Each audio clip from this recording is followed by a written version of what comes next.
Hello बच्चों, देखिए हमारा जो नेक्स्ट टॉपिक है दैट इज एम्बीडेंटेट लिगेंड्स। ठीक है, एम्बीडेंटेट लिगेंड्स क्या होते हैं कि ऐसे लिगेंड्स जिनके पास एक से ज़्यादा डोनर एटम्स होते हैं, है ना। बताया था ना डेंटिसिटी, एक मैंने आपको टर्म बताई थी डेंटिसिटी, कि डेंटिसिटी क्या होती है, नंबर ऑफ डोनर एटम्स, है ना, number of donor atoms, okay, number of donor atoms in a ligand, कि एक लिगेंड के अंदर कितने डोनर एटम्स प्रेजेंट हैं। ओके, जैसे वाटर के अंदर क्या बताया था कि ऑक्सीजन है तो डेंटिसिटी कितनी हो गई 1। अमोनिया के अंदर कितना नाइट्रोजन दे सकता है ना, सिर्फ इलेक्ट्रॉन पेयर, यहाँ सिर्फ ऑक्सीजन दे सकता है, तो यहाँ भी डेंटिसिटी कितनी हुई 1, है ना। EN इथाइलिन डाइअमीन, अब तो अच्छे से पता चल गया होगा, है ना। This was the structure CH2 NH2 CH2 NH2, एक ये डोनर एटम है और एक ही डोनर, तो ये कितनी जगह से दे सकता है 2 से मेटल को, तो ये EN की जो डेंटिसिटी हुई वो कितनी हुई बेटा 2, है ना। तो अब क्या है, एक स्पेशल आपके पास लिगेंड्स हैं एम्बीडेंटेट लिगेंड्स, है ना, एम्बीडेंटेट लिगेंड्स, कि ऐसे लिगेंड्स जिनके पास एक से ज़्यादा डोनर एटम्स प्रेजेंट हैं, लेकिन एक टाइम में वो सिर्फ एक ही एटम से इलेक्ट्रॉन मेटल को डोनेट कर सकते हैं, है ना। समझ में आ गई। तो क्या बोलेंगे, the unidentate ligands, the unidentate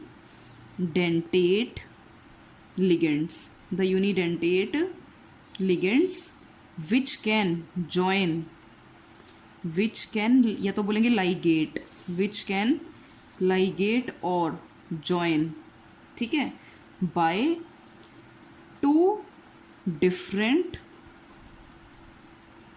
atoms. समझ आई। लेकिन एक टाइम में वो एक ही एटम से जॉइन करेंगे, जैसे CN, ठीक है, और एक NC। अब देखो दोनों का मॉलिक्यूलर फार्मूला क्या हुआ, सेम हुआ, है ना। इसको क्या बोलते हैं, साइनाइड। ये तो सारी जानकारी आपको 11th में बताया था सब, कि कौन कौन से ग्रुप्स हैं, ये साइनाइड बोलते हैं, और इसको क्या बोलते हैं, आइसोसाइनाइड, है ना। समझ रहे हो। अब अगर कार्बन की तरफ से मेटल, मतलब कार्बन इलेक्ट्रॉन देता है मेटल को, तो उसको मेटल साइनाइड बोला जाएगा। अगर नाइट्रोजन से इलेक्ट्रॉन जाते हैं मेटल को, तो उसको क्या बोला जाएगा, आइसोसाइनाइड। और क्या बोलते हैं, CN को नाइट्राइल, पता है ना। एक तो क्या होता है IUPAC name, this is IUPAC name, और साइनाइड क्या है, कॉमन नेम।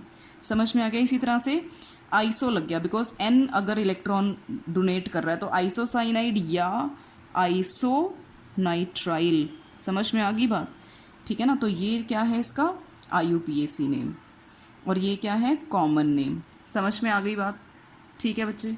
तो ये बहुत इंपॉर्टेंट है 2 मार्क्स के लिए, बिकॉज अगर इसकी वेटेज बढ़ गई है ना, 8 मार्क्स का हो गया है, तो मतलब मोस्ट प्रोबेबली चांसेस हैं कि यहाँ से क्वेश्चन आ जाए 2 मार्क्स का। ये बहुत ज़्यादा इंपॉर्टेंट क्वेश्चन है कि what are ambidentate ligands and give 1 example, 1 या 2 एग्जाम्पल पूछ सकता है, ठीक है। तो क्या होते हैं, सबसे इंपॉर्टेंट बात कि यूनिडेंटेट लिगेंड्स होते हैं, मतलब एक टाइम में बेशक यहाँ से भी इलेक्ट्रॉन जा सकता है, यहाँ से भी जा सकता है, लेकिन एक टाइम पर एक ही एटम डोनेट करेगा, है ना। तो क्या हुआ ये लिगेंड, यूनिडेंटेट। तो unidentate ligands which can ligate और जॉइन बाय 2 डिफरेंट एटम्स, या तो कार्बन से या नाइट्रोजन से, बट एक बार में एक से ही जॉइन करेंगे, ठीक है जी। समझ में आ गए। तो बड़े सारे एग्जाम्पल्स हैं, एक तो ये वाला हो गया, है ना, CN और NC। एक क्या हो गया, SCN, ठीक है, SCN या NCS। याद रखेंगे कि कार्बन हमेशा बीच में रहेगा, या तो सल्फर मेटल को डोनेट करेगा या नाइट्रोजन मेटल को डोनेट करेगा। वाई, बिकॉज सल्फर और नाइट्रोजन दोनों के पास क्या होते हैं, इलेक्ट्रॉन पेयर। समझ आ गई बात बेटा। ये तो इसको क्या बोलते हैं, सल्फर को थायो, है ना। तो ये क्या हो गया, थायोसाइनेट। मतलब अगर इसको देखो, अगर एज अ लिगेंड हम इसकी नेमिंग करेंगे, वैसे तो साइनाइड बोलते हैं, लेकिन साइनो या साइनाइडो क्या बोलते हैं, साइनो। देखो CN को क्या बोलते हैं, CN को जब नेमिंग एज अ लिगेंड करते हैं साइनो, अभी मैं नेमिंग सिखाऊंगी तो ये रट जाएंगे तुम्हें चीज़ें, साइनो या साइनाइडो, है ना। ये नाम है जब इनको एज अ लिगेंड हम लोग लिखेंगे, है ना, पूरा कॉम्प्लेक्स होगा, और जब इसकी नेमिंग हमें करनी होगी एज अ लिगेंड तो साइनो बोलेंगे या साइनाइडो, और इसको आइसोसाइनाइडो या आइसोसाइनो, है ना।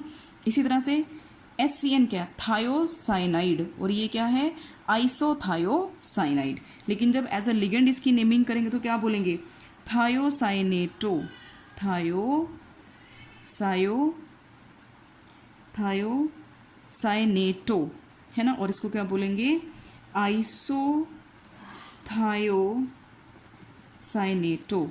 समझ आ गई, ठीक है, थायोसाइनेटो और आइसोथायोसाइनेटो। क्लियर है बेटा। तो ये छोटी छोटी चीज़ें अभी मुश्किल लग रही होंगी may be, because this is quite fresh topic for you, है ना, लेकिन बहुत इजी है, इंटरेस्टिंग है। जैसे जैसे इसको पढ़ते जाओगे, बार बार प्रैक्टिस करोगे तो इंटरेस्ट अपने आप बनता चला जाएगा, ठीक है। अच्छा, एक ही एग्जाम्पल हो गया, एक ही एग्जाम्पल हो गया SCN या NCS। याद रखेंगे कार्बन हमेशा बीच में रहेगा, ठीक है, और एक NO2। अच्छा, एक इम्पॉर्टेंट बात और, कि इन सब के ऊपर क्या होता है बेटा, एक नेगेटिव चार्ज होता है, नेगेटिव चार्ज। कोई पूछ ले, जैसे वाटर और अमोनिया क्या है, कोई चार्ज दिख रहा है, नहीं, न्यूट्रल लिगेंड है। ऐसी अमोनिया के ऊपर कोई चार्ज दिख रहा है, नहीं, न्यूट्रल लिगेंड है। ऐसी EN के ऊपर कोई चार्ज नजर आ रहा है, नहीं, न्यूट्रल लिगेंड है ना। तो अभी मैं आपको ये भी बताऊंगी कि चार्ज, सबसे पहले तो इम्पॉर्टेंट है कि लिगेंड जानना कि कौन सा लिगेंड है, क्या नाम है, फिर उसके बाद इसकी डेंटिसिटी कितनी है, मतलब कितनी डोनर एटम्स प्रेजेंट हैं, उसके बाद उसके ऊपर चार्ज कितना है, ये सबसे इंपॉर्टेंट बात होती है, ठीक है। बिकॉज जब नेमिंग करेंगे तो आप देखेंगे कि हमें लिगेंड्स के ऊपर चार्ज भी, और चार्ज अपने आप पता चल जाता है धीरे धीरे, ठीक है। अब जैसे NO2 नेगेटिव, है ना, क्या बोलते हैं इस ग्रुप को, नाइट्रो। और अगर मैं बोलूँ ONO तो क्या बोलते हैं, nitrito, as a ligand. Nitrite group होता है, ये देखो, दिस इज नाइट्राइट ग्रुप, है ना, तो क्या बोलेंगे, नाइट्राइटो। तो अगर मेटल से इलेक्ट्रॉन मिल रहे हैं, मेटल को इलेक्ट्रॉन मिल रहे हैं नाइट्रोजन से, तो बोलेंगे नाइट्रो, और अगर मिल रहे हैं ऑक्सीजन से तो बोलेंगे नाइट्राइटो, ठीक है, तो बोलेंगे नाइट्राइटो। समझ में आ गई ये चीज़। तो ये भी किसका एग्जाम्पल हुआ बेटा, एम्बीडेंटेट लिगेंड का, है ना। साइनाइड, आइसोसाइनाइड, थायोसाइनाइड, आइसोथायोसाइनाइड, नाइट्रो और नाइट्राइटो। तो ये सारे किसके एग्जाम्पल्स हुए बेटा, एम्बीडेंटेट लिगेंड्स के। ओके, चलो, तो ये सारे इसमें देखो लिखे हुए हैं। एम्बीडेंटेट लिगेंड, ये साइनाइड मतलब CnNC, SCN, NCS, NO2 negative and ONO negative, मतलब इन सब के ऊपर -1 चार्ज होता है। आगे बात समझ में। तो इसको क्या बोलेंगे, नाइट्रो, और इसको बोलेंगे nitrito. Okay, now next is coordination number. ये छोटी छोटी टर्म्स बड़ी इंपॉर्टेंट है, मैंने तुम्हें पहले भी बताया था जब मैंने लेक्चर स्टार्ट किया था, एक एग्जाम्पल लेके कि जितने भी लिगेंड्स लगे होते हैं मेटल के चारों तरफ, वो उस मेटल का क्या होता है, उस कॉम्प्लेक्स में, उस कोऑर्डिनेशन कंपाउंड में coordination number means number of ligands. Coordination number क्या होता है, it is equal to the number of donor atoms of ligands present in coordination compounds, ठीक है। मतलब जैसे एक लिगेंड अगर एक एटम से डोनेट कर रहा है, तो जैसे अमोनिया है, अब आपको पता है कि अमोनिया की डेंटिसिटी कितनी होती है बेटा, एक, बिकॉज एक मेटल को एक अमोनिया एक तरफ से ही, मतलब एक एटम से इलेक्ट्रॉन डोनेट कर सकता है। मान लो मैं ये बोल दूं कि मेटल कोई भी है, सपोज अमोनिया 6 लगे हुए हैं, सपोज ये कॉम्प्लेक्स है, समझ में आई। तो अब कितने, आप ऐसे देख लो कि मेटल है और एक अमोनिया एक एटम से इलेक्ट्रॉन दे सकता है ना, तो यानी कि यहाँ पर कितने अमोनिया लगे हुए हैं, 6 अमोनिया लगे हुए हैं, समझ रहे हो। तो ये क्या हुई, ये इसकी शेप बना दी कि ये एक प्लेन में और ये above and below the plane लगे हुए हैं, ठीक है। तो मेटल के साथ कितने, 1 2 3 4 5 6, तो यहाँ पर मेटल का कोऑर्डिनेशन नंबर क्या हुआ, 6। समझ में आ गई बात, क्लियर है। तो it is equal to the number of donor atoms of ligands. तो अमोनिया में कितने डोनर एटम्स हैं, एक, क्योंकि एक अमोनिया एक नाइट्रोजन से देगा, तो 6 अमोनिया कितने से देंगे आयरन को इलेक्ट्रॉन, 6 अमोनिया से, तो इसलिए कोऑर्डिनेशन नंबर कितना हो गया बेटा, 6 हो गया, है ना। अब मैंने तुम्हें एक बड़ा इंटरेस्टिंग एग्जाम्पल बताया था, क्या ऐसी हाइपोथेटिकली ले लेती हूँ मैं, COEN3, ठीक है, Cl3। अगले पेज पे बनाती हूँ। देखो COEN3 Cl3। समझ में आ गई बात? समझ आ गई बात? अब इसको देखो कैसे बनाएंगे। अब EN जो है आपका वो कैसा है, बाई डेंटेट लिगेंड। क्या है EN आपका बेटा? बाई डेंटेट लिगेंड, मतलब एक लिगेंड। अगर देखें तो इसके पास कितने डोनर एटम्स हैं? एक लिगेंड के पास कितने डोनर एटम्स हैं? 2। एक लिगेंड के पास 2 डोनर एटम है, तो 3 लिगेंड्स के पास कितने डोनर एटम्स होंगे? 6 डोनर एटम्स होंगे। तो यानी EN का जो कोऑर्डिनेशन, मेटल का होता है हमेशा कोऑर्डिनेशन नंबर, तो इस मेटल का जो कोऑर्डिनेशन नंबर है दैट इज 6, बिकॉज इसके पास 3 लिगेंड्स लगे हुए हैं, लेकिन एक लिगेंड के पास 2 डोनर एटम्स हैं। तो 3 लिगेंड्स के पास कितने डोनर एटम्स होंगे? 6 डोनर एटम्स होंगे, है ना। तो आप देख सकते हो कि ये एक लिगेंड मैंने बनाया। एक लिगेंड कितने एटम से डोनेट कर रहा है? 2 से। तो 3 कितने से करेंगे? 6 से। तो इस मेटल का कोऑर्डिनेशन नंबर कितना हुआ? 6। इसको हम बनाकर भी देख सकते हैं। CO, ठीक है बच्चे। तो CO इसको हम कैसे लगाएंगे? अच्छा, तो 6 लगाए ना, बिकॉज कोऑर्डिनेशन नंबर कितना हुआ? 6। तो 1 2 3 4 5 6। अब देखो मेटल कहाँ से, मेटल को इलेक्ट्रॉन ये लेकिन कहाँ से डोनेट कर रहा है? नाइट्रोजन से। तो एक तो हमने बना दिया ये वाला NH2 और NH2 के साथ क्या लगा हुआ है? CH2। समझ में आ गया? एक तो ये हो गया। दूसरा अगर हम देखें, एक लिगेंड में ये बना दूं NH2, ठीक है, और CH2, एक ही हो गया। समझ पा रहे हैं आप इस चीज़ को? ठीक है। और एक क्या हो गया? NH2, CH2, एक ही हो गया, है ना। अगर मैं इसकी बनाऊं कि ये वाले जो हैं वो एक प्लेन में, ये बॉन्ड नहीं बना रही मैं जो डॉटेड है, ये जस्ट ज्योमेट्री को दिखाने के लिए। समझ आ रही है? तो इस मेटल का कोऑर्डिनेशन नंबर देखिए क्या हुआ? 1 2 3 4 5 6, बिकॉज एक लिगेंड, ये ग्रीन वाला जो मैंने बनाया, ये एक लिगेंड कितना डोनेट कर रहा है? ये 2 एटम से डोनेट कर रहा है। देखो डोनेट कर रहा है कि नहीं। और ये ऐसे वाले हम लगाते हैं, बिकॉज ये क्या रिप्रेजेंट कर रहा है? ये एरो कोऑर्डिनेट बॉन्ड। ठीक है, ओके बेटा। तो इसमें समझ आ गया होगा आपको कि इस एग्जाम्पल में कोऑर्डिनेशन नंबर क्या है मेटल का? 6 है। Okay, is that clear? Now अब एक मैं और एग्जाम्पल आपको दे रही हूँ, that is FeOX thrice. Okay, 3 negative. Is that clear? OX। अब यहां पर अगर हम, ठीक है बेटा, देखो OX जो है दैट इज ऑक्सैलिक एसिड से बना है basically.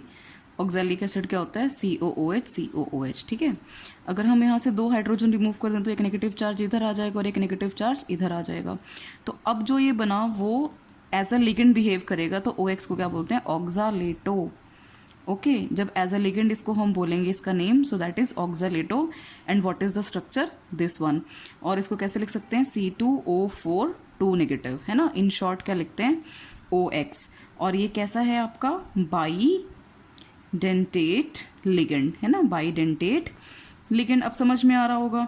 Same is the case with EN, है ना। लेकिन EN, हाँ EN भी क्या है आपका? By dentate ligand. लेकिन ये कैसा है बेटा? न्यूट्रल, बिकॉज इसके पास कोई चार्ज नहीं है। आपको पता ही चल गया ये CH2 NH2 CH2 NH2। समझ में आई? ठीक है, तो देखिए इसके ऊपर कोई चार्ज नहीं नजर आ रहा है आपको, बट यहाँ पर COO नेगेटिव, ठीक है, यहाँ पर 2 नेगेटिव चार्जेस हैं। तो ये है तो बाइडेंटेट लिगेंड, लेकिन चार्ज कितना है इसके ऊपर? 2 नेगेटिव। तो ये आपको याद रखना पड़ेगा। ठीक है, अब इसको हम कैसे इसको हम बनाएंगे? इसका स्ट्रक्चर देखिए, स्ट्रक्चर्स भी बनाने आने चाहिए, they are also very very important. Okay, अब इसको अगर मैं ओपन करके लिखूं, जरा ध्यान से देखिए इस चीज को, तो COO नेगेटिव, ठीक है, और COO नेगेटिव। ठीक है, मतलब ये मेटल को कहाँ से इलेक्ट्रॉन डोनेट करेगा? इस ऑक्सीजन एटम से। ठीक है, तो ओ ये वाला जो ओ है, और ये मेटल हो गया आपका आयरन, है ना, और ओ के इधर क्या लगा हुआ है, सी डबल बॉन्ड ओ, और ऐसे ही इस ओ के इधर क्या लगा हुआ है, सी डबल बॉन्ड ओ, और इन दोनों कार्बन्स में आपस में इस तरह से बॉन्ड बना हुआ है। ठीक है, समझ में आ गया। Same is the case with एक और हम इसी तरह से बनाएंगे, ये ऑक्सीजन है ना, दूसरा लिगेंड, और इन दोनों ऑक्सीजन के साथ क्या लगा हुआ है, C double bond O, C double bond O, तो इस तरह से सी डबल बॉन्ड ओ और यहाँ पर सी डबल बॉन्ड ओ, और इसमें आपस में इस तरह से बॉन्ड बना हुआ है। ठीक है, अब हम इसी तरह से क्या बनाएंगे, थर्ड लिगेंड, ये इस तरह से, है ना, अब इसके साथ क्या लगा हुआ है, C double bond O, C double bond O, और यहाँ पर इस तरह से। समझ में आ गई बात। और ये हम इसकी बना देते हैं जस्ट ये शेप दिखाने के लिए कि ये सभी एटम्स एक प्लेन में लाई करते हैं। ठीक है, अब देखो ध्यान से, एक चीज़ मैं और बताना चाहूँगी आपको यहाँ पर कि इन दोनों स्ट्रक्चर्स को हम एक तरह से और सिंपली, बिकॉज थोड़ा ये आपको टफ भी लग सकता है इनिशियली, बिकॉज ये चलो फिर भी थोड़े ईजी वाले स्ट्रक्चर्स हम लोग कह सकते हैं। ठीक है, कि ये जो लिगेंड्स हैं वो थोड़े ईजी वाले हैं, या थोड़े से अगर टफ भी हो तो हम सिंपल एक और पैटर्न यूज़ कर सकते हैं इनको बनाने के लिए। देखो मैं ये वाला आपको बनाकर दिखा रही हूँ कॉम्प्लेक्स, कि CO मेटल तो लिखी जाएगी सेंटर में। ठीक है, अब देखो ये एक लिगेंड हुआ आपका, है ना, तो इसको हम कैसे लिखते हैं, इस तरह से लिखे, कौन सा लिगेंड है, EN, है ना, कौन सा लिगेंड है आपका ये EN, तो सिंपल हम EN लिख देते हैं। ऐसे ये वाला एक लिगेंड है, ठीक है, इसको हम कैसे लिख देंगे, सिंपल ऐसे बॉन्ड बना के EN। आगे बात समझ में थोड़ा क्लियर हो रहा होगा, है ना। और ऐसे एक यहाँ पे ऐसे और एक यहाँ पर ऐसे करके लाइन लगाकर EN, आगे बात समझ में। और इसको इस तरह से हम यहाँ पर डॉट, मतलब इसमें आपको लिगेंड्स प्रॉपर दिखाने की ज़रूरत नहीं है, सिर्फ आप यहाँ पर इस तरह से भी शो कर सकते हैं, है ना। देखो बिल्कुल सिंपल हो गया ना, ये थोड़ा कॉम्प्लिकेटेड लेकिन समझ आनी चाहिए, बेसिकली आपके माइंड में होना चाहिए कि कैसे है ये लिगेंड, है ना। तो इसको हम सिंपली ऐसे बना सकते हैं। ठीक है, same is the case hair. अब अगर मैं इसको बनाना चाहूँ ऐसे ही, तो सिंपल मैं क्या करूँगी, सेंटर में जो मेरा लिगेंड है Fe वो मैं लिखूँगी। ठीक है, ऐसे ही देखिए इधर OX, ठीक है, इधर एक और OX, ठीक है, और ऐसे ही इधर एक OX। समझ में आ गई बात। ये इस तरह से इसकी हम बना देंगे प्लेन, है ना, कि किस प्लेन में लाई कर रहे हैं एटम्स। तो इसमें देखिए ये जो है और ये जो है, दोनों में कोई डिफरेंस नहीं है, बिल्कुल सेम है, दोनों एक ही बात है। बस थोड़ा सा ये कि इसमें हमें इस तरह के पैटर्न में हमें लिगेंड्स दिखाने की ज़रूरत नहीं है ना। लिगेंड्स का बस नेम हम लोग मेंशन कर देंगे। सो ये अंडरस्टूड हो जाएगा कि ये है और ये चीज़ को रिप्रेजेंट कर रहा है। समझ में आ गई बात। ठीक है, ओके। सो देखिए नेक्स्ट जो है हमारा, that is what, coordination sphere. Okay, ठीक है बेटा, नेक्स्ट इज कोऑर्डिनेशन स्फीयर और कोऑर्डिनेशन एंटिटी। ये 1 मार्क्स के लिए इंपॉर्टेंट चीज़ें हैं, ना भी पूछी जाए तो समझ में आनी चाहिए, आपको पता होना चाहिए कि क्या मतलब है इन चीज़ों का। ओके, वैसे मैंने बिल्कुल इनिशियली स्टार्टिंग में आपको लेक्चर के बताया था, ये एक एग्जाम्पल लिख के कि सब चीज़ों को हम क्या क्या बोलते हैं। ठीक है, तो देखिए ये सपोज ये आपका एग्जाम्पल यहाँ पर लिखा हुआ है, ये जो स्क्वायर ब्रैकेट्स लगी हुई हैं, है ना, ये एग्जाम्पल लिखा हुआ है ना, Fe ब्रैकेट OX यानी ऑक्सलेट ब्रैकेट क्लोज 3 और ऊपर 3 नेगेटिव। तो ये जो मैंने डार्क किया है दैट इज स्क्वायर ब्रैकेट्स, है ना। तो स्क्वायर ब्रैकेट्स के अंदर क्या है, मेटल और लिगेंड्स, यानी मेटल और लिगेंड्स, ठीक है, एक स्क्वायर ब्रैकेट के अंदर एनक्लोज्ड हैं। ठीक है, और उस एनक्लोज्ड ब्रैकेट को हम लोग क्या बोलते हैं, कोऑर्डिनेशन स्फीयर या कोऑर्डिनेशन एंटिटी। समझ में आ गई।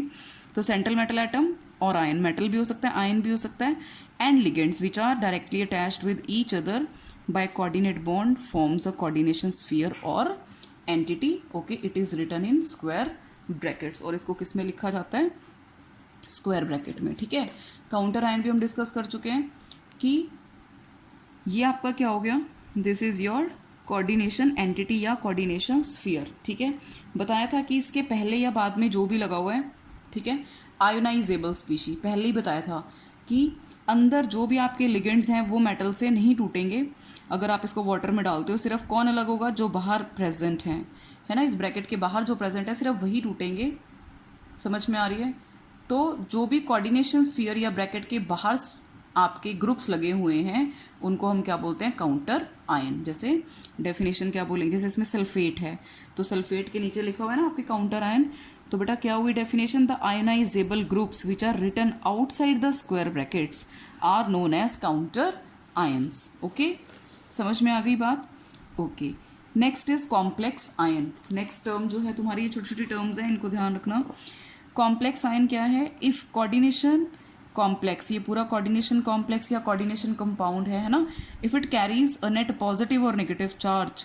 अगर जैसे यहाँ पर इसके पास क्या है, 2 पॉजिटिव चार्ज है ना, कहता है कि ये कोऑर्डिनेशन कॉम्प्लेक्स अगर उसके ऊपर नेट कोई पॉजिटिव चार्ज हो या नेगेटिव चार्ज हो तो ऐसे तो उसे हम लोग क्या बोलते हैं, कॉम्प्लेक्स आयन। उसको हम क्या बोलते हैं, कॉम्प्लेक्स आयन। ओके बेटा, नेक्स्ट इज ऑक्सीडेशन नंबर या ऑक्सीडेशन स्टेट, एक ही बात है, ठीक है।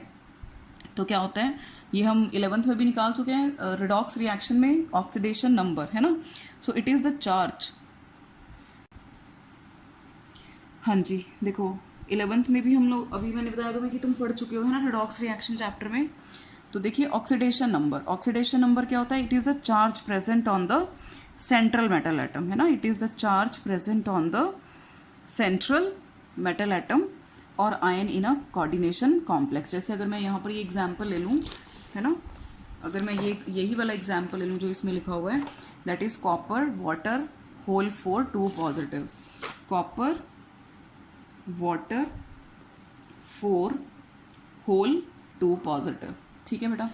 तो कॉपर कितना है 1 और मुझे चार्ज निकालना है इसके ऊपर, तो मैं मान लूँगी x प्लस वाटर कितने हैं, बाहर देखना है, इसमें कितना लिखा हुआ है 4, और वाटर के ऊपर ओवरऑल कोई चार्ज नहीं होता, आपको पता है, तो it's a neutral ligand, water is a neutral ligand, तो क्या होगा यहाँ पे 0 लिखोगे, है ना, 4 इंटू 0 इज इक्वल्स टू, कोई लिगेंड नहीं है, कुछ नहीं है ना, और ओवरऑल चार्ज कितना है, कॉम्प्लेक्स के ऊपर 2 + 2, तो 2 लिख दूंगी मैं, तो x + 0 इज इक्वल्स टू 2 और x इज इक्वल्स टू 2, तो यहाँ पर इसमें कॉपर के ऊपर कितना चार्ज आया, +2। समझ में आ गई बात।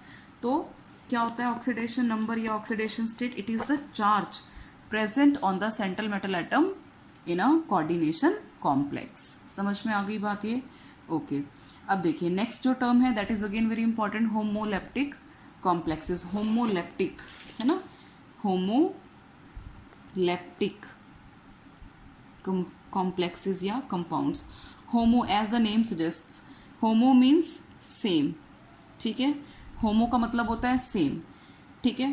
तो ऐसा कोऑर्डिनेशन कंपाउंड जिसमें सभी लिगेंड सेम है, जैसे ये एग्जांपल लिखा हुआ है, इसमें लिगेंड्स कौन कौन है, सिर्फ वाटर ही तो है एज अ लिगेंड प्रेजेंट, और 4 के 4 लिगेंड्स क्या है, वाटर। अब जैसे अगर मैं इसी को ही सपोज चेंज कर दूं कि Cu अमोनिया 2 वाटर 2, ठीक है बच्चे। तो अभी भी इसमें कितने लिगेंड्स हैं, 4 ही लिगेंड्स हैं, 2 अमोनिया और 2 वाटर, है ना। मैंने अपनी तरफ से इसको मॉडिफाई कर दिया, लेकिन अब इसमें 2 डिफरेंट तरह के लिगेंड्स हैं, है ना। इसमें क्या है, सारे के सारे सेम लिगेंड्स हैं, तो इसको मैं क्या बोलूँगी, इस कंपाउंड को या कॉम्प्लेक्स को होमोलेप्टिक कंपाउंड या होमोलेप्टिक कॉम्प्लेक्स। लेकिन इस एग्जाम्पल के अंदर, ठीक है, यू कैन सी कि there are 2 different types of ligands, तो इसको मैं क्या बोलूँगी, हेट्रोलेप्टिक कंपाउंड या कॉम्प्लेक्स, ठीक है। समझ में आ गया, अच्छे से आ जाना चाहिए समझ में कि होमोलेप्टिक और हेट्रोलेप्टिक कंपाउंड्स में क्या डिफरेंस होता है, ठीक है।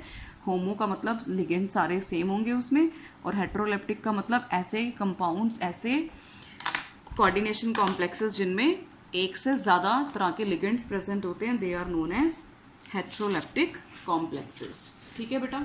समझ में आ गई बात। देखो इसमें लिखा हुआ है next, heteroleptic complexes in which central metal atom और ion is attached to different types of ligands, ठीक है।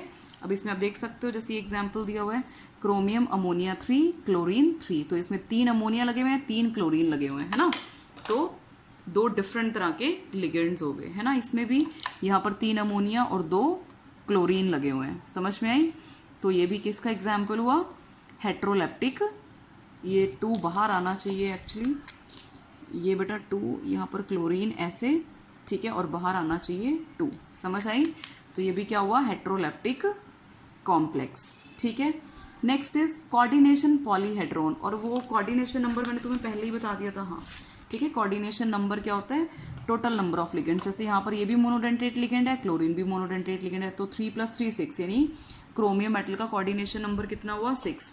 यहाँ पर 2 अमोनिया है, 2 क्लोरीन है, तो 2 + 2 4, बिकॉज दोनों क्या है मोनोडेंटेट। डेंटिसिटी चेक करके ही बताना, कभी दोनों को टोटल करो और बता दो कि प्लैटिनम का 4 है।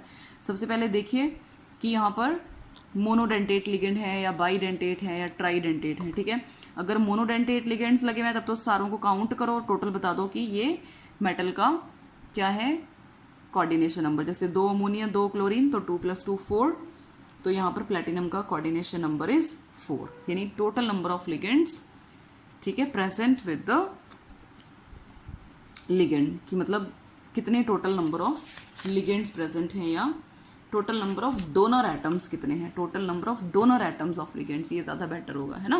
बिकॉज लिगेंड तो 3 भी लगे हो सकते हैं, लेकिन डेंटिसिटी चेक करनी पड़ेगी ना, तो एक लिगेंड में कितने डोनर एटम्स प्रेजेंट हैं, तो it is equal to the number of donor atoms present in the ligands. Okay, तो इसमें भी, इस लिगेंड में भी 2 डोनर एटम है, इसमें भी 2 डोनर एटम, बिकॉज एक अमोनिया में 1 डोनर एटम होता है, तो 2 अमोनिया में 2 होंगे, ऐसे एक क्लोरीन में 1 डोनर एटम, तो 2 क्लोरीन में 2 donor atom, so 2 + 2 4, so what is the coordination number of platinum, that is 4। okay बेटा, now last जो तुम्हारा है डेफिनेशन कोऑर्डिनेशन पॉलीहेड्रॉन, इससे पहले ये देखेंगे हम, चलो बता देती हूँ। कोऑर्डिनेशन पॉलीहेड्रॉन क्या होता है, the term is used for the arrangement of ligands in space. अब देखो जितने भी ये मॉलिक्यूल्स, जितने भी आपके ये कंपाउंड्स हैं, कॉम्प्लेक्सेस हैं, ये सारे क्या हैं 2D, ये तो हम पेपर पे 2D में पढ़ रहे हैं ना, वैसे तो ये 3 डायमेंशन में एग्जिस्ट करते हैं ना, 3 डायमेंशनल होते हैं, समझ में आई बात। तो मेटल के अराउंड इन लिगेंड्स की अरेंजमेंट क्या है स्पेस में, ठीक है, ऑब्वियसली, और वो क्या होती है, ज्योमेट्री होती है ना, the arrangement of ligands around the central metal atom in the space, यानी मतलब इन 3 डायमेंशनल अरेंजमेंट है ना, so that is known as, that arrangement is known as coordination polyhedron। okay, that arrangement of ligands around the central metal atom in space, ठीक है, that is known as coordination polyhedron। so कहता है the term is used for the arrangement of ligands in space which are directly attached to the central metal atom। the most common coordination polyhedron, अब कौन कौन सी shapes हैं आपके पास जो आपने पढ़नी है, ठीक है, that is ऑक्टाहेड्रल, मतलब 6 लिगेंड्स लगे हुए हैं, टेट्राहेड्रल मतलब 4 लगे हुए हैं, स्क्वायर प्लेनर वो भी क्या है 4 लिगेंड्स लगे हुए हैं, समझ लो। टेट्राहेड्रल और स्क्वायर प्लेनर दोनों में लिगेंड 4 लगे हुए हैं, लेकिन हाइब्रिडाइजेशन डिफरेंट है और अरेंजमेंट डिफरेंट है। ऑक्टाहेड्रल में 6 लगे हुए हैं, 6 लिगेंड्स लगे हुए हैं, ठीक है, वो भी हम बहुत ज़्यादा डिटेल में डिस्कस करेंगे इन तीनों ज्योमेट्रीज को, ठीक है, समझ में आई।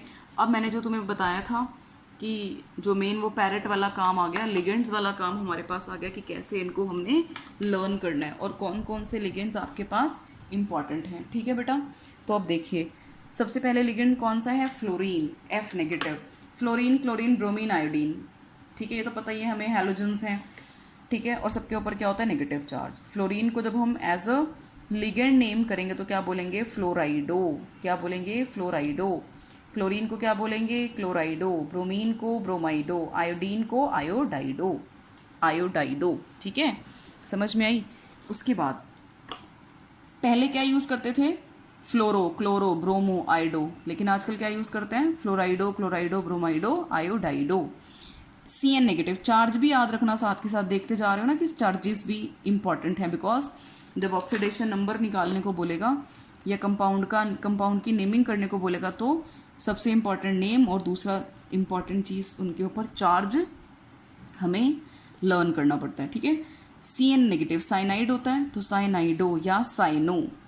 OH नेगेटिव हाइड्रोक्साइड आयन है तो क्या बोलेंगे, हाइड्रोक्सो या हाइड्रोक्साइडो। CO3 2 नेगेटिव कार्बोनेट आयन है तो क्या बोलेंगे, कार्बोनेटो। NH2 नेगेटिव ईमाइडो, आई है IMIDO, IMIDO, ईमाइडो। O2 नेगेटिव ये ऑक्साइड आयन है तो ऑक्सो बोलेंगे या ऑक्साइडो बोलेंगे। C2O4 2 नेगेटिव कौन सा है बेटा, ये ऑक्सालेटो, कौन सा है, ऑक्सालेटो, ठीक है। उसके बाद है SO4 2 नेगेटिव, सल्फेट आयन है तो सल्फेटो, just a second.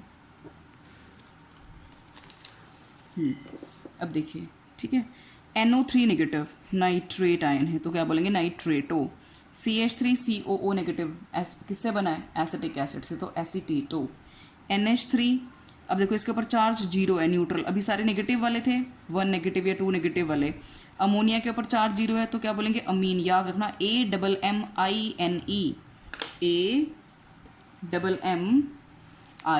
AMMINE। CH3NH2 क्या है, ये मिथाइल अमीन, मिथाइल अमीन, एक M आएगा, ठीक है। सिर्फ डबल M कब आता है, जब अमोनिया होता है, NH3, ये याद रखना, बिकॉज ये स्पेलिंग के नंबर कटते हैं अदरवाइज, ठीक है।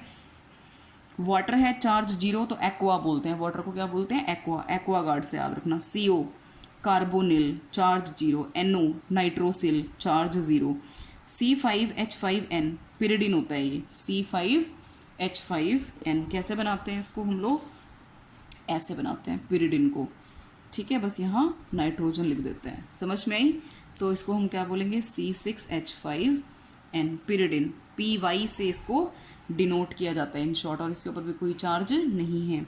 PPH3, PH क्या होता है, फिनाइल, तो या तो PPH3 लिखो या P फिनाइल को लिख दिया C6H5 थ्राइस, इसके ऊपर भी कोई चार्ज नहीं है, तो ट्राई फिनाइल फॉस्फीन, क्या नाम है इसका, ट्राई फिनाइल फॉस्फीन, ठीक है। उसके बाद है, यस, चलो इतना लर्न करके रखना अभी फिलहाल यहाँ तक, पेज नंबर 133 तक, ओके बेटा। नेक्स्ट टाइम जब भी आप लेक्चर पढ़ो, जो भी देखो नेक्स्ट वीडियो, उससे पहले आपको ये रटे हुए होने चाहिए, कॉपी पे लिख लिख के इनको अच्छे से लर्न कर लो, ओके बेटा, ठीक है। नेक्स्ट टाइम मैं आपको एक चीज़ बताऊंगी पहले, उसके बाद फिर ये चीज़ बताऊंगी, ठीक है। अच्छा चलो, हाँ फिर नोमेनक्लेचर शुरू हो जाएगा, चलो बता देती हूँ, ये वाली चीज़ बता देती हूँ बस, मेटल वाली, ठीक है। अब देखो हमारे पास जो कोऑर्डिनेशन कंपाउंड्स है ना बेटा, वो न्यूट्रल भी हो सकते हैं, उनके ऊपर पॉजिटिव चार्ज भी हो सकता है और उनके ऊपर नेगेटिव चार्ज भी हो सकता है, ठीक है। अब सपोज मैं एक मेटल लिख रही हूँ, सपोज जिंक, ठीक है, यहाँ पर कोई कॉम्प्लेक्स है और उन तीनों में कोई भी मेटल लिगेंड N, लिगेंड का N नंबर लगा हुआ है, लिगेंड N मतलब यहाँ पर लिगेंड्स लगे हुए हैं, N नंबर लगा हुआ है, ठीक है। तो अब अगर मेरे पास नेगेटिवली चार्ज्ड कंपाउंड है, ध्यान रखेंगे सिर्फ नेगेटिवली चार्ज कंपाउंड। अच्छा पहले ही बता देती हूँ, अगर न्यूट्रल है मतलब कोई चार्ज नहीं है, यहाँ 0 या 1 मत मान लेना, मतलब कोई चार्ज नहीं है, न्यूट्रल लिगेंड है ये, कैसा है, न्यूट्रल लिगेंड। अगर आपका लिगेंड न्यूट्रल है या पॉजिटिवली चार्ज्ड है, तो मेटल्स जो भी है उसका नाम एज सच आपने लिखना है, मेटल का जो नेम है बेटा वो आपने एज सच आपने लिखना है। जिंक है तो जिंक, आयरन है तो आयरन, एल्यूमिनियम है तो एल्यूमिनियम, कॉपर है तो कॉपर, कोबाल्ट है तो कोबाल्ट, प्लैटिनम है तो प्लैटिनम, है ना। लेकिन ये मैं नेमिंग से पहले तुम्हें चीज़ बता रही हूँ कि अगर लेकिन आपका क्या है, आपका जो कॉम्प्लेक्स है आप उसको नेमिंग कर रहे हो और वो अगर नेगेटिवली चार्ज्ड है, तो मेटल के नेम के पीछे बेटा 8 लग जाता है, क्या लग जाता है, 8 लग जाता है। अब जैसे यहाँ पर पढ़ो, ये चीज़ अभी आपको माइंड में होनी चाहिए, जिंक है तो उसको आप कैसे प्रोनाउंस करोगे, जिंकेट, निकल है तो निकलेट, स्पेलिंग्स भी ध्यान रखना, कोबाल्ट है तो कोबाल्टेट, आयरन है तो फेरम, फेरम से बना ना ये, ग्रीक या लैटिन लैंग्वेज होती है, फेरम, फेरेट, प्लैटिनम है तो प्लैटिनेट, क्रोमियम है तो क्रोमेट, सिलिकन है तो सिलिकेट, एल्यूमिनियम है तो एल्यूमिनेट, कॉपर है तो क्यूप्रेट, सिल्वर अर्जेंटाइन बोलते हैं इसको, है ना, AG, समझ रहे हो, जैसे Cu को क्यूप्रम बोलते हैं, ऐसी AG को अर्जेंटाइन, तो वहाँ से बना है अर्जेंटेट, AU को ओरम, ओरम बोलते हैं तो ऑरेट, this is PD cap palladium तो पैलेडेट, मैंगनीज को मैंगनेट, समझ में आई। तो मेटल्स अगर ये वाली हैं तो आप उनको 8 लिख के एंड करोगे while naming of your coordination compound. और next we will start nomenclature, ठीक है, बी रेडी फॉर दिस। ये आपको किसी भी हालत में नहीं आ सकता जब तक आपको यहाँ तक का सारा फंडा क्लियर के साथ साथ लर्न भी होना चाहिए, ठीक है बेटा। लिख लिख के अपने सारे लिगेंड्स, कितना चार्ज है, क्या नेम है, ओके। और चलो वो नेमिंग में प्रैक्टिस से भी थोड़ा थोड़ा हो जाएगा, लेकिन फिर भी आपको दिमाग में आइडिया होना चाहिए। और अगर जिंक है तो अगर नेगेटिवली चार्ज आपका कोऑर्डिनेशन कंपाउंड है तो जिंक है तो जिंकेट बोलेंगे, निकल है तो निकलेट, बिकॉज बार बार पीछे देखने की जरूरत ना पड़े आपको, है ना। पेजेस पलटने की ज़रूरत ना पड़े। चलो ठीक है, तो यहाँ नोमेनक्लेचर से पहले पहले तक का सारा क्लियर करके रखना। Next very important we are going to start is nomenclature. ठीक है जी, 2 नंबर का 3 नंबर का क्वेश्चन पक्का आता है नोमेनक्लेचर से। ठीक है बेटा, क्योंकि 8, मैं फिर बार बार बता रही हूँ 8 नंबर का चैप्टर है, वेटेज ज़्यादा है, तो टाइप्स ऑफ क्वेश्चन तो बिल्कुल पर्टिकुलर बनने ही बनने हैं, नेमिंग से बनना है। ठीक है, और अभी आएगी क्रिस्टल फील्ड थ्योरी, वहाँ से बनेगा, और आपके पास वैलेंस बॉन्ड थ्योरी है, वहाँ से बनेगा। ठीक है, छोटी छोटी डेफिनेशन जैसे एम्बिडेंटेड लिगेंड्स क्या होते हैं, एग्जाम्पल्स क्या हैं, वहाँ से बन सकता है क्वेश्चन। तो पेट क्वेश्चंस हैं, आपको मैं वो भी भेज दूंगी प्रीवियस ईयर्स, तो आप साथ साथ वो भी देख लेना। ठीक है बेटा।